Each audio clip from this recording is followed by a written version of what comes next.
You woke up today thinking Olympic skiing is just another race down a mountain, right?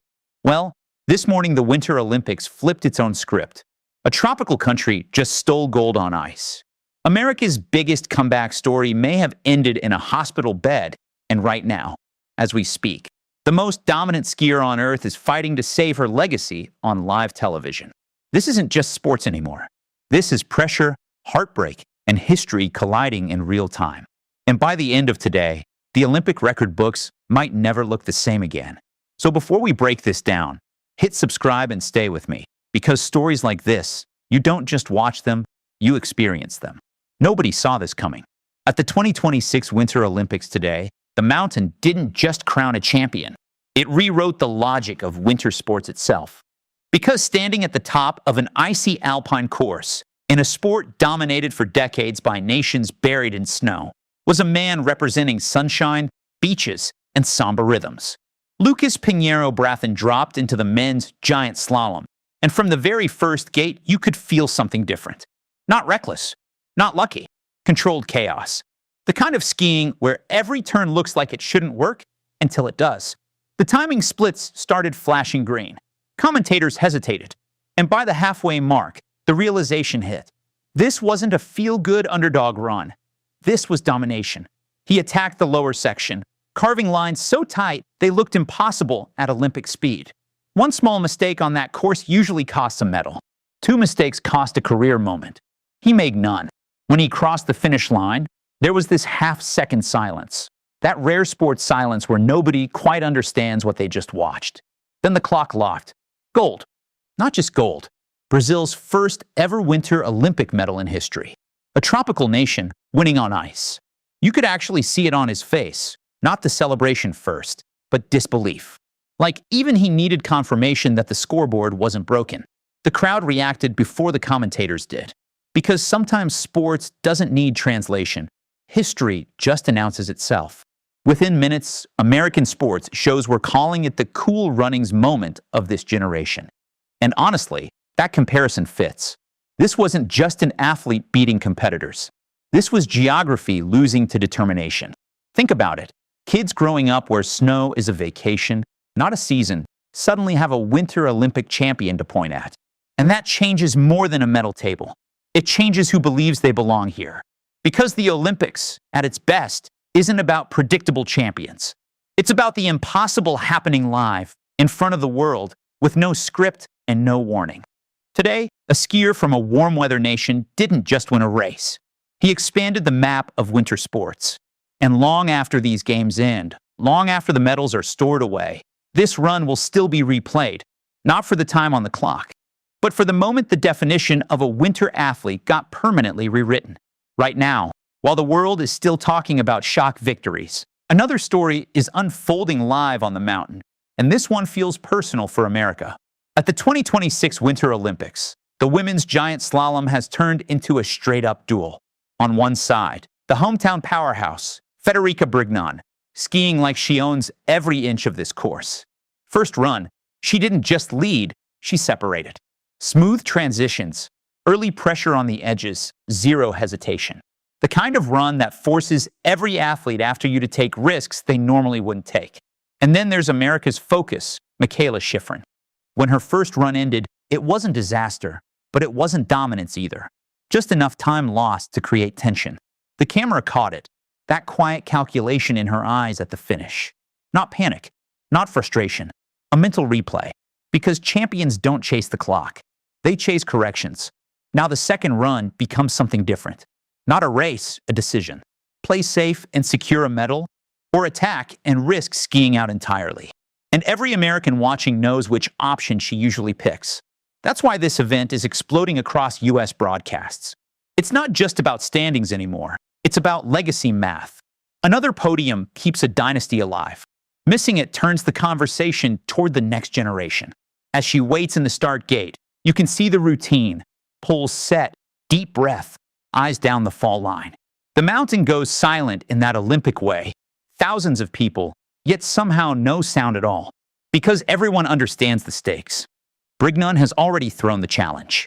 The time on the board isn't impossible, but it demands perfection. Every gate must connect. Every transition must carry speed. One late edge, and the podium disappears. And that's why this moment trends, not for what already happened, but for what might happen in the next 60 seconds. If she nails this run, it becomes another chapter in one of skiing's greatest careers.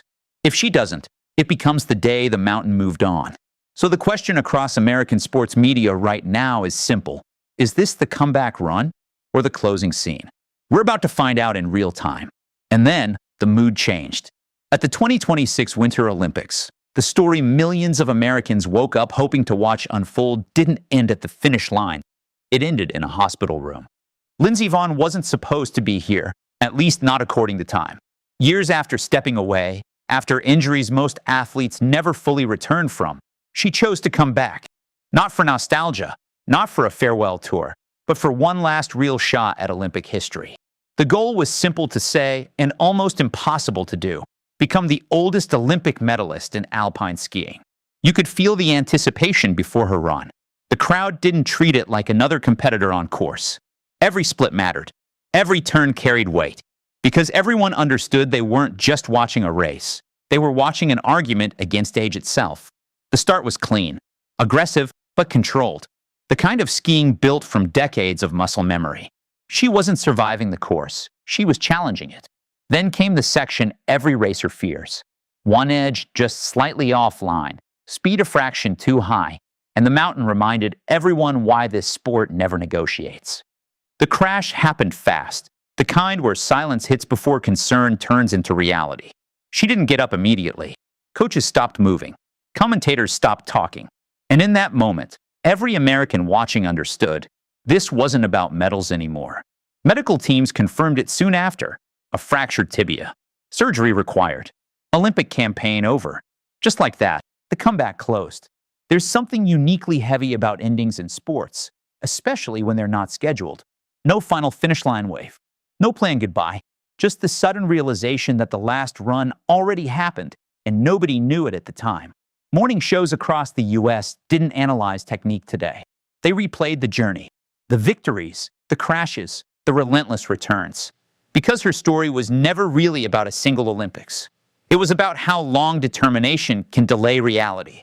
She chased history and instead reminded people why her career mattered long before this race. The medal attempt is gone, the record won't happen, but sometimes the legacy isn't built on the podium. Sometimes it's built on refusing to leave quietly. Today wasn't the ending fans hoped for, but it was the kind that makes a career unforgettable. Not every Olympic story ends with a crash. Some end with a quiet understanding. At the 2026 Winter Olympics, while records are being broken and careers are being tested, one skier is taking his final ride down the mountain, not chasing headlines, just closing a chapter. Dave, riding isn't the flashiest name on the start list. He never dominated seasons the way superstars do. But if you follow alpine skiing, you know exactly why crowds lean forward when he pushes out of the gate. Because some athletes are respect differently. He came from a country where ski racing wasn't a national identity. No endless pipeline of champions. No automatic expectations. Just years of grinding results, small improvements, and a career built turn by turn instead of breakthrough by breakthrough. And somehow, that made him relatable. Fans didn't see perfection in his runs. They saw persistence. The kind that survives bad seasons, near podiums, and moments where quitting would have been easier than continuing. Now, standing at the top for what he's already confirmed will be his last Olympic appearance, the pressure feels different. Not lighter, just clearer. There's no future calculation, no next games to build toward. Just one final descent. The cameras catch him at the start gate, and unlike younger racers, there's no restless energy. It's calm, almost reflective. Like someone replaying years of early mornings, icy training sessions, and flights home wondering if the dream was still worth chasing.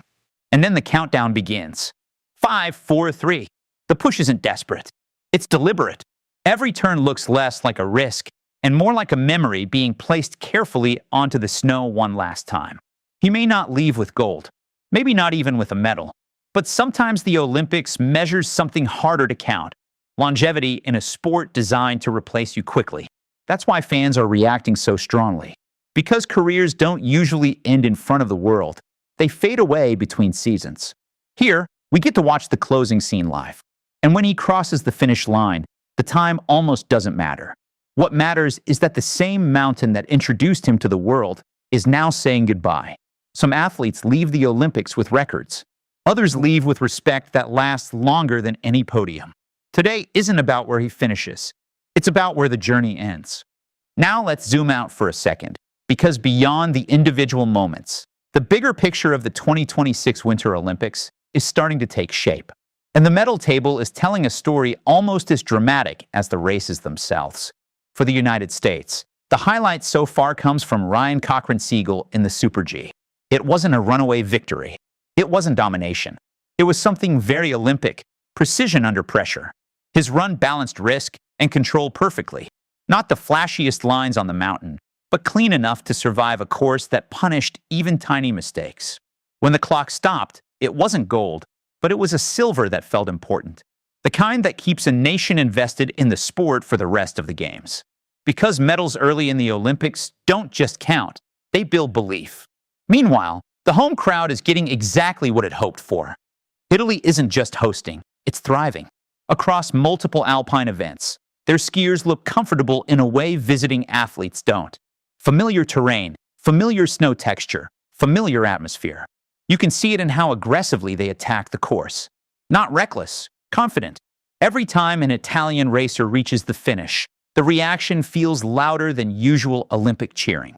It feels protective, like the mountain itself is cheering back. But if one country is quietly controlling the alpine conversation, it's Switzerland. They're not relying on one superstar performance. They're stacking results. Multiple podiums, multiple golds across disciplines. That depth matters more than a single headline victory. It shows a system, not just talent, but structure producing champions again and again. And then there's the twist nobody predicted. Brazil. A nation not traditionally connected to winter sports now sitting in the same medal discussion as alpine powerhouses. Thanks to Lucas Pinheiro-Braathen rewriting expectations with that historic gold. Suddenly, the medal table isn't just numbers. It's geography being rearranged. So the Olympic alpine standings right now feel less like a ranking and more like a narrative map. America holding steady with crucial podium presence. Italy feeding off home energy. Switzerland showing pure competitive depth. And Brazil breaking the boundaries of what winter sports used to mean. That's why fans keep refreshing the standings page. Because every race now doesn't just decide a medal. And that's the beauty of the Olympics. Records get broken. Legends take their final run. New nations rise. And in just a few seconds on a mountain, history changes forever. If you felt the tension, the heartbreak, and the thrill with me today, make sure you subscribe and stay part of this journey. Because here, we don't just report the news. We live every moment of it together. I'll see you in the next story.